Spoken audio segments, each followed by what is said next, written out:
My name's Joanna and I'm Head of Sustainability for IKEA in the UK and Ireland. And today, here at the Dining Club, I'm talking about the future of food.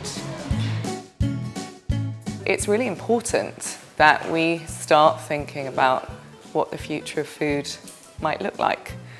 It's something that's so integral to our day-to-day life, from a health and a social perspective, but of course it has so many impacts on our environment and the society around us. So in a changing world, we might need to think about changing the way that we feed ourselves. These veggie balls have a carbon footprint, so that's the amount of carbon dioxide that was produced in their production. It's about 30 times lower than a meatball. Another ball that you might see in the future, lean green algae ball. Doesn't necessarily sound so tasty, but algae is a food source I think that we overlook. It's the fastest growing organism in nature, and it's a great source of vitamins, minerals and protein. So algae balls may be a thing of the future.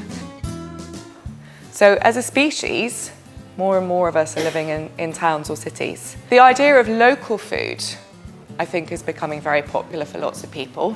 But I think a lot of people think that means you've got to live in the countryside and go to your local farm shop. Well, the alternative actually is bringing food production into the city.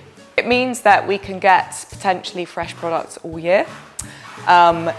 It means that we have employment where it's needed in the cities, and also greening cities in the first place is something that we need to do to help create resilience to climate change.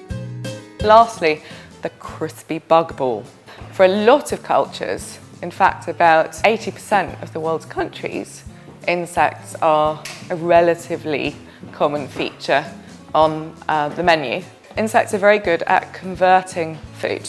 So we talked about earlier the cow, for example, is a very inefficient way of turning plant food into human food. You lose a lot on the way. Actually, insects do that about 20 times more efficiently. So, today we might not be embracing all these future trends right now, but there are some of those principles that we can start applying in our day-to-day lives.